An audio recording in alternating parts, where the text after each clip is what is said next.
Hello, hello. Are you all ready to get into a seafood dish that can be a savory appetizer as well as an appetizing dish? Well, let's get into these sauteed crab claws. And what you're seeing here is a little bit of grouper because I'm going to make mine as a dish today.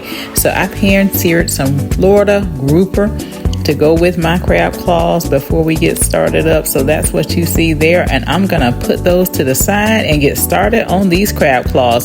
So you're going to start out with a stick of butter.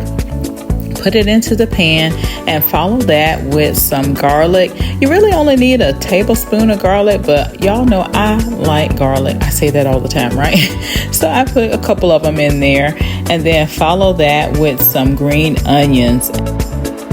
And as the green onions are added in, they're going to provide a great flavor to this mix, and you'll see it all cook down into the butter and with the minced garlic, and all of that is going to flavor it really well. And then I'm going to come back in with some Worcestershire sauce, and you're going to add a couple of tablespoons of that to the mix. That's my first one to kick it in, and then add the next one in after that. And you see it coming up as it's cooking because I have it on kind of like a medium-high heat right now. I am going to turn it down just a little bit. And the next flavor I'm going to come in with is a little bit of crab oil, so a teaspoon of that. You don't need a whole bunch of it. Some people use Old Bay in their mix. I like to use the crab oil because I believe it provides a distinctive flavor.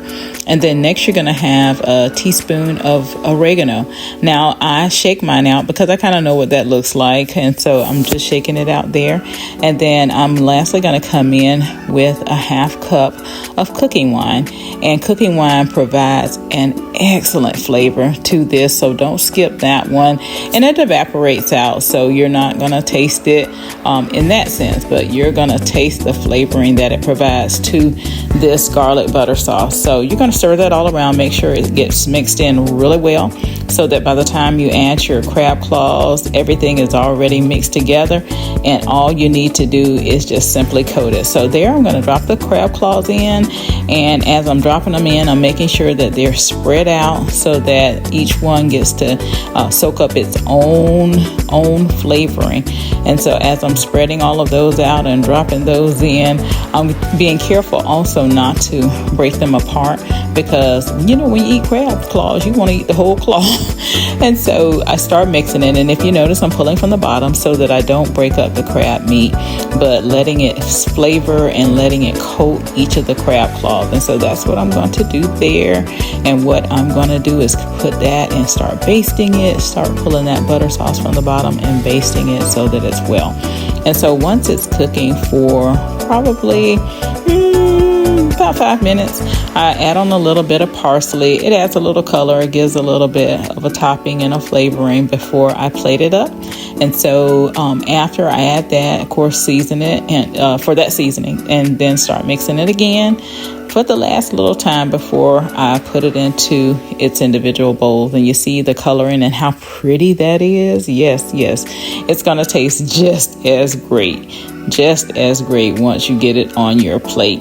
So don't skip any of those ingredients. Make sure you get it all in because it'll make the difference.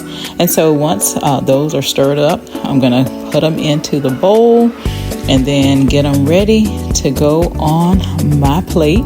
And so being careful again there not to break up the crab meat, but simply pulling. And I leave a lot of the garlic in the bowl because I don't really care to have it actually in the dish once I'm eating it. I just want the claws mainly. So as I'm pulling it into the bowl, I get a little bit of it. But voila, that's what it looks like when it's plated. It's beautiful. And it's just as good as it looks. So I added a little bit of celebration rice to go with my fish as well as to complement the crab claws, and it's a great dinner. I don't know about you, but when you love seafood like I do, it has to taste great. I want it to look good and just be as pleasing to the eye. So enjoy.